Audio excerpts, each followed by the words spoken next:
welcome.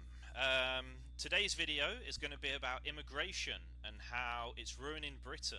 Yeah, that's where this channel's going. I'm not. This is all fake. I'm not really a football fan. I don't have any interest in that. I just want to get subscribers and viewers so I can then share my political opinions on the world. But until I get to that point, I just have to talk about football. So.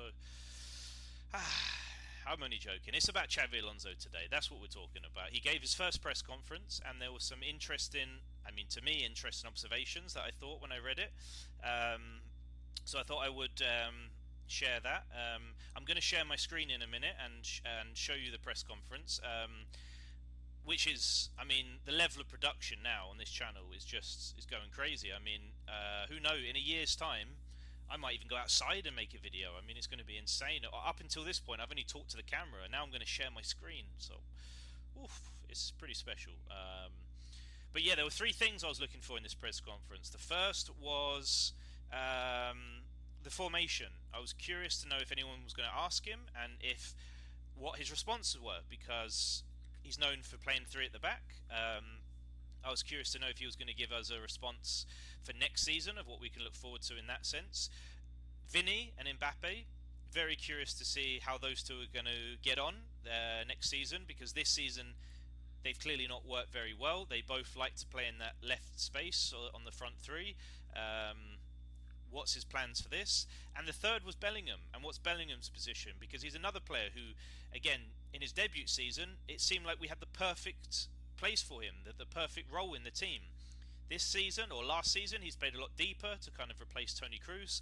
I don't think it's worked, so I was curious to know, and I was a little bit disappointed with the response that he gave for Bellingham. So, yeah, so let's get into it then. I'm going to share my screen with you now. On your screen, I will do my best to translate this. Apologies for my pronunciation. I'm not a native, obviously. It's going to be embarrassing. It would be hilarious if he came out and just professed his love for Barcelona in this press conference. That would have been funny. He didn't do that. He kept it professional. But we'll get to the juicy parts then.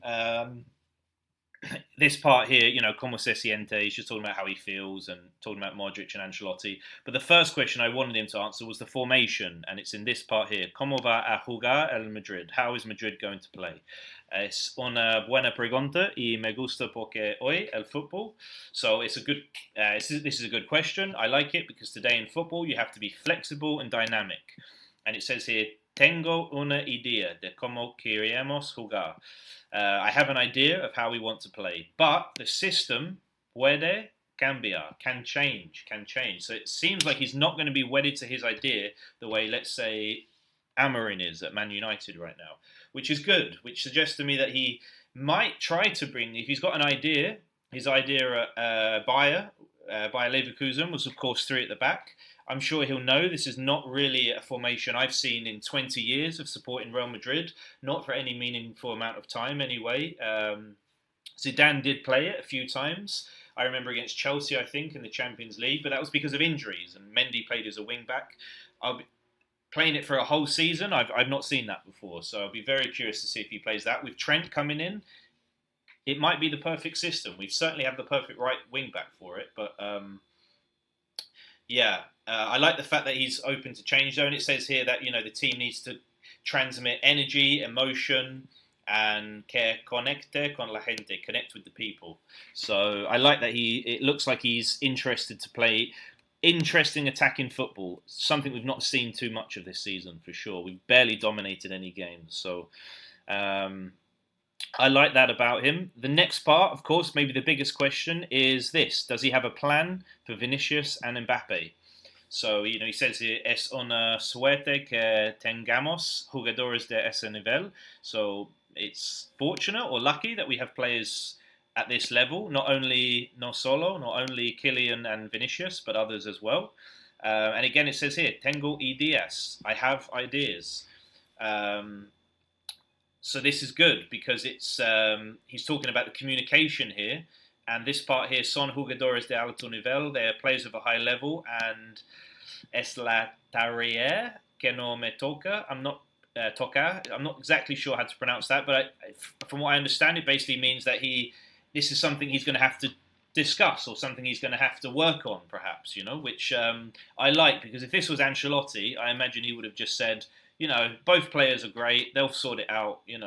But it seems like he's aware that this could be a problem for us, and it's something that he definitely needs to work on, because last season they really didn't combine that well, and we were spent too much of the game crossing to no one. Neither player wants to be in and around the area. I don't know how they're going to work right now, these two. So I'm glad that seems to be aware that it's not going to be straightforward as just repeating what we did last season, and that he's actually got ideas to bring into it. Talks here about Huijsen and Rodrigo. With Huijsen, from what I can see here, desde ayer hemos hablado de cosas. So, I've been talking about things since yesterday. They've been agreed on. Yeah, he doesn't really talk about anything here to do with Huijsen, so I don't really quite know what this is about. And with Rodrigo, it's just the kind of, he's a player. He's a spectacular player, and we need him. It doesn't really say too much here, and he's going to have a conversation with him, which is what you'd expect him to do before making a decision on Rodrigo. I'm sure he'd like to see what he can do in the Club World Cup.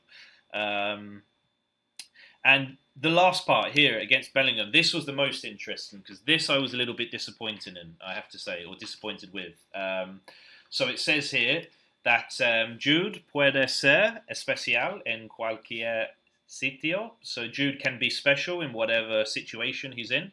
I was in Dortmund cuando llegué. It's when he arrived. I don't know how to pronounce it. I can understand Spanish. I can't read it for shit. It's really annoying. I need to do some lessons, I think.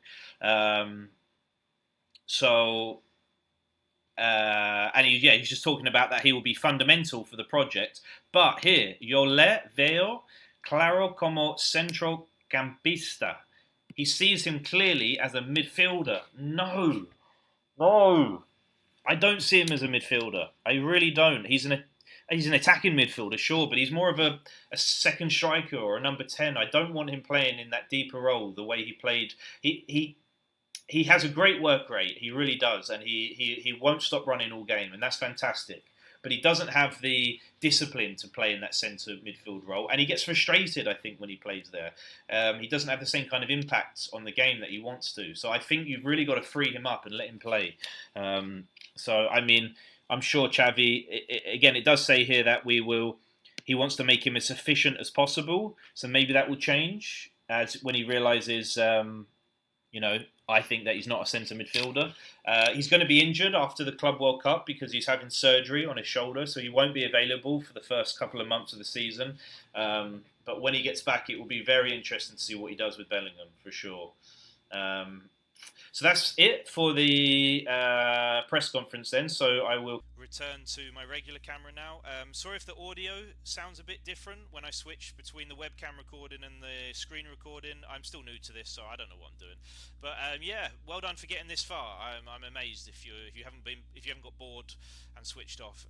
Let me know your thoughts if you're excited about next season, about Xabi Alonso's new formation. Are you also a little bit apprehensive about Bellingham's new position? Or let me know your thoughts. Hope you enjoyed it. I'll see you soon. Bye bye.